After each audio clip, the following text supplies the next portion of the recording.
সদস্য হয়েই থাকে না, তারা বিভিন্ন সময় সমাজে কিছু উন্নয়নমূলক কাজেও অংশগ্রহণ করে। একটা ছোট্ট উদাহরণ দিলে এরকম হয় যে একটা ক্লাব যদি একটা স্বেচ্ছায় মহতী রক্তদান শিবিরের আয়োজন করে, সেটাও কিন্তু সমাজ কল্যাণমূলক কাজ।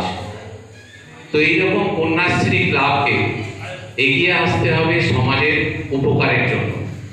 কীরকম ভাবে, যদি দুটো একটা উদাহরণ তুলে ধরা হয়, যেমন এইমাত্র কথাটা বলা হলো যে বাল্য বিধবা, এই বাল্য বিবাহ অর্থাৎ 18 বছরের নিচে যাদের বয়স, অনেক সময় তাদের বাবা মা লুকিয়ে ছুপিয়ে তাকে দিয়ে দেয়, যেটা অত্যন্ত ক্ষতিকারক।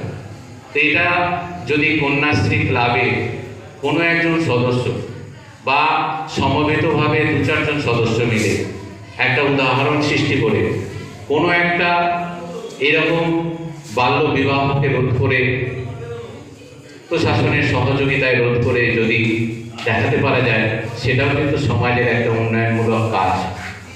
এছাড়াও সমাজে বিভিন্নভাবে আমরা দেখেছি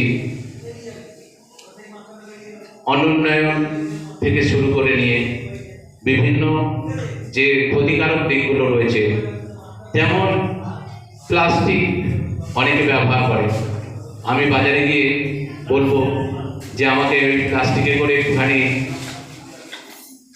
আমি যেটা কিনতে গেছি সেটা দাও, সেটাও একজন কন্যাশ্রী ক্লাবের সদস্য সেই খরিদ্দারকে বোঝাতে পারে বা সেই দোকানদারকে বোঝাতে পারে যে এটা অত্যন্ত ক্ষতিকারক জিনিস, এটা বায়ুমণ্ডলের মধ্যে যে গ্যাসীয় উপাদানগুলো আছে তার ভারসাম্য নষ্ট করে। এইগুলো বোঝাতে গেলে যেগুলো করতে হবে, অর্থাৎ সমাজের উন্নয়নমূলক কাজে ক্লাবের সদস্যরা যেমন এগিয়ে যায়, তেমনি কন্যাশ্রী ক্লাব আগামী দিনে তারা কাজ করবে সমাজের উন্নয়নের জন্য এবং নিজেদের সব কিছু বজায় রেখে। এইটুকু কথা বলে সবাইকে আমি আরেকবার ধন্যবাদ জানিয়ে আমি আমার বক্তব্য শেষ করছি।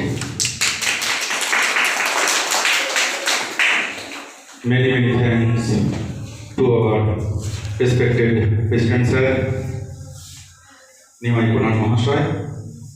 খুব সুন্দরভাবে কন্যাশ্রী বেশ কিছু প্রসঙ্গ তুললেন।